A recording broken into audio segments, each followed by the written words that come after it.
श्री मोहम्मद कहे मैं हक की पहुंची बका में। हक की मैं परम धाम पहुंचती है, संसार की मैं नहीं। संसार में एक से एक बड़े बड़े भक्त हैं, योगी हैं, यति हैं, तपस्वी हैं, लेकिन सबके साथ कहीं ना कहीं संसार की मैं जुड़ी हुई है। कोई हिमालय की गुफा में बैठा हुआ तप कर रहा है तो सोचता है कि मैं हिमालय का तपस्वी हूं। कोई योगी है, कोई यति है, ब्रह्मचारी है, तपस्वी है, वेदवेत्ता है, ये सारी उपाधियां लगी हुई हैं, लेकिन सारी उपाधियां किसकी है? संसार की है। प्रेम क्या कहता है? प्रेम की पहली शर्त है तुम स्वयं के अस्तित्व को मिटा दो, तभी तुम प्रेम के अधिकारी हो। खिलवत का अर्थ क्या है? जहां प्रियतम और प्रिया की लीला हो, प्रिया प्रियतम की लीला हो, अक्षरातीत और उनकी आत्माओं की लीला हो, आशिक और मासूक की लीला हो। एक ही अक्षरातीत अपने हृदय को आनंद के स्वरूप में परिवर्तित कर रहा है। सागर के किनारे आप जाकर देखेंगे तो क्या दिखेगा? एक ही सागर है, उसका जल लहरों के रूप में उमड़ रहा होता है। जब लहरों के रूप में जल उमड़ता है तो क्या कहते हैं? लहर उठ रही है। लहरें सोचती है कि मैं लहर हूं। सागर बताना चाहता है कि तुम्हारा कोई पृथक अस्तित्व नहीं है, सागर ही लहरें हैं और लहरों का सामूहिक जल ही सागर है। दोनों एक दूसरे में ओतप्रोत है। लेकिन लहर जब तक स्वयं को लहर मानेगी तब तक वो सागर नहीं कहला सकती। लहर का एक छोटा सा अस्तित्व है। नदी जब अपने को नदी मानती है तब तक उसको सागर की संज्ञा नहीं दी जाती। हिमालय के गोमुख से गंगा निकलती है, बहुत कई हजार किलोमीटर का सफर करते करते वो गंगा सागर में मिल जाती है। जब गंगा सागर में गंगा जी मिल जाती है तो उसको सागर कहा जाता है। गंगा नदी अब गंगा सागर बन जाती है। हमारा एक छोटा सा अस्तित्व है संसार में। हम अपने विराट अस्तित्व को नहीं जानते हैं। हमने एक मिट्टी का तन धारण किया है।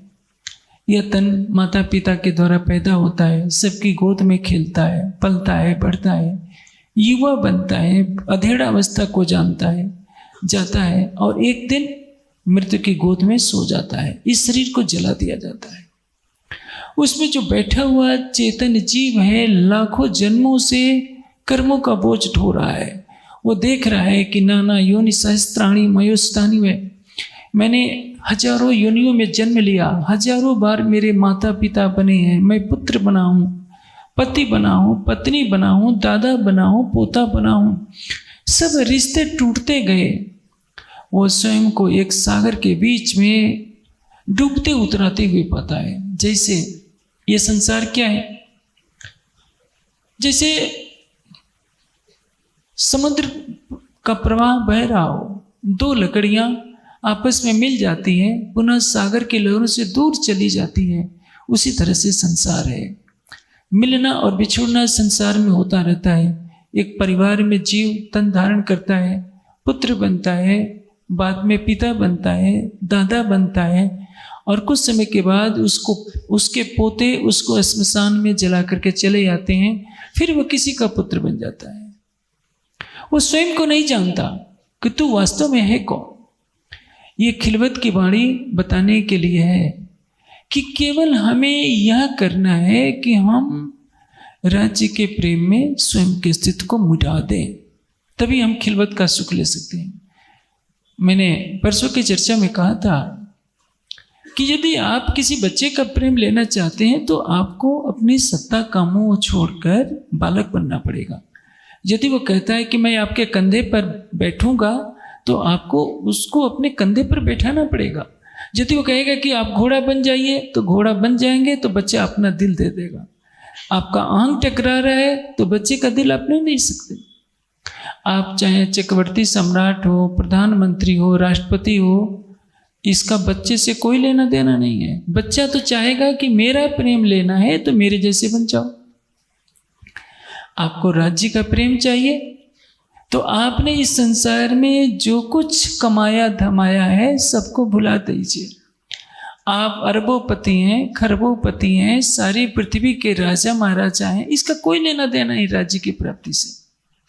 आप कितने बड़े विद्वान हैं, कितने बड़े योगी हैं, इसका कोई भी संबंध नहीं है राज्य से।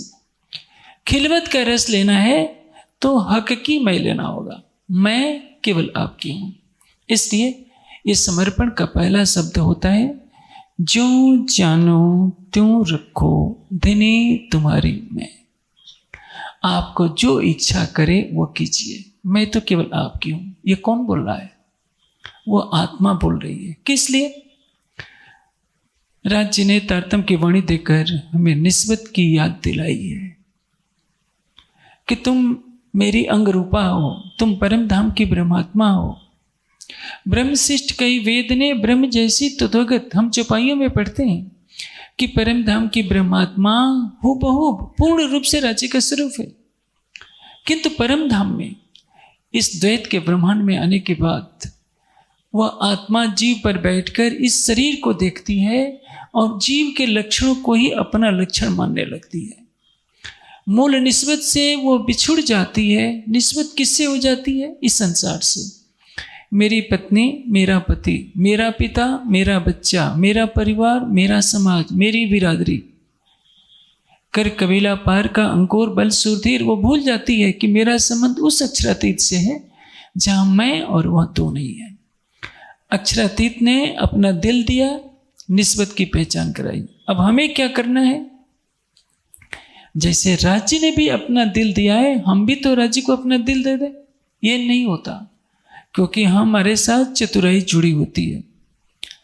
चतुर चालाक हम बनते हैं, राज्य का ज्ञान ले लेते हैं। राज्य ने तो अपना नख से सिख तक सारा श्रृंगार वर्णन कर दिया। जैसे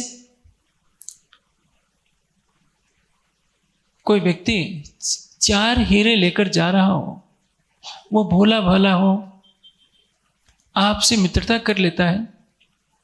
आप उससे पूछते हैं कि तुम्हारे पास क्या क्या है? वो सीधे साधे कह देता है कि मेरे पास हीरा है। आप पूछते हैं क्या एक हीरा है? कहता है कि नहीं, मेरे पास 4 हीरे हैं।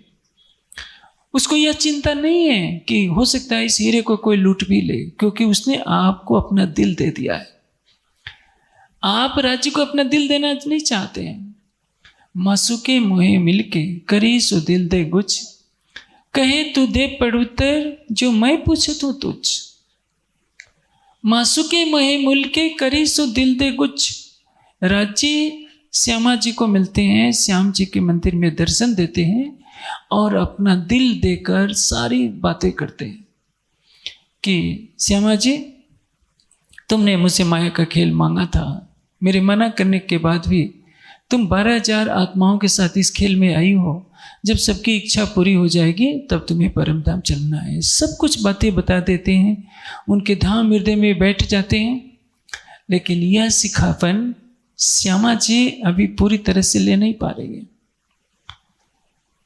हम सुंदर साथ 6ठे दिन की लीला में ये भूल न करें। तो घटना होती है, श्री देवचंद जी के तन से अड़िका लीला शुरू हो जाती है। किस लिए? सब सुंदर साथ को पहचान दिलाने के लिए, इस स्मृति को याद दिलाने के लिए। स्मृति क्या है? जैसे मैं पूछूं, यहाँ जितने सुंदर साथ बैठे हैं, आपको पूर्व जन्म की स्मृति है? नहीं। 10 जन्मों की तो बात छोड़िए, पूर्व जन्म की भी स्मृति नहीं। आज के 1 वर्ष पहले आपने किससे किससे मिले हैं, वो भी बात नहीं। हो सकता है कल आपने जो पढ़ा है उसकी भी बात याद नहीं है। तो आप परम धाम में थे, परम धाम से ब्रज में आए, रास में गए और पुनः जागने के ब्रह्मांड में आए हैं। इसकी याद दिलाने के लिए राज्य ने स्वयं आड़िका लीला की दीवार पर अंगुली खींच दी, तो वहां से यमुना जी का जल बहने लगा, ताकि कोई यह संशय न करे कि यमुना जी है कि नहीं है। ब्रज लीला हुई थी या नहीं थी, इसका प्रत्यक्ष प्रमाण देने के लिए जब सतगुरु धनीश देवचंद जी चर्चा करते हैं तो ब्रज की लीला प्रकट हो जाती है, रास की लीला प्रकट हो जाती है। और तो और इस पर भी कोई संशय करे तो राज्य श्री कृष्ण का रूप धारण करके सबके साथ बैठते हैं, हंसते हैं, बोलते हैं, बातें करते हैं और भोजन भी करते हैं। किसी को सोने की कसेड़ी की जरूरत होती है वो भी दे देते हैं। प्रत्यक्ष लीला हो रही है, लीला करके बता रहे हैं कि मैं ही तुम्हारे साथ था। ज्ञान दृश्य चर्चा भी हो रही है, लेकिन वो लिपिबद्ध नहीं है। जो वाणी आ जाए, वाणी की महिमा क्या है? आप उस समय की याद कीजिए जब सागर की वाणी अवतरित होगी, श्रृंगार की वाणी अवतरित होगी। जब श्री जी नाव पर जा रहे हैं तब भी बेहद वाणी उतरती है। कभी किसी प्रसंग में वाणी उतरती है, कभी किसी प्रसंग में वाणी उतरती है। कहने वाले कौन है? स्वयं श्री राज जी।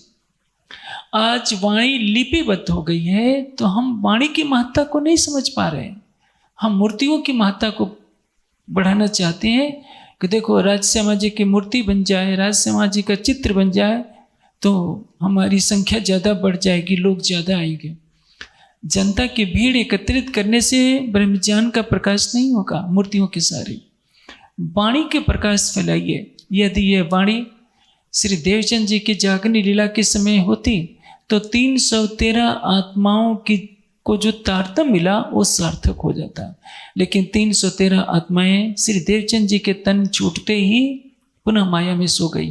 क्योंकि जो चर्चा सुनी जाती है, आज का युग तो नहीं था उस समय कि पेन ड्राइव में उसको सुरक्षित कर लेंगे, गूगल में सुरक्षित कर लेंगे। उस समय तो जो सुना कुछ दिनों के बाद भूलना स्वाभाविक था। लेकिन आज वाणी उतर गई है। हम उन्हीं शब्दों को पढ़ते हैं जो अक्षरातीत ने महामती जी के धाम हृदय में विराजमान होकर गए थे। और उस समय लीला में एक हंसी होती है। श्री देवचंद जी दिन रात चर्चा कर रहे हैं, सब सुंदर साथ को सिखापन दे रहे हैं। उस तन से राजी परम धाम की आत्माओं को जगाने के लिए आड़िका लीला कर रहे हैं कि तुमने मुझसे खेल मांगा, तुम ब्रज में आए, तुम रास में गए, अब जागने के ब्रह्मांड में आए हो। लेकिन स्वयं श्री देवचंद जी को चिंता हो रही है कि बिहारी जी बड़े हो रहे हैं और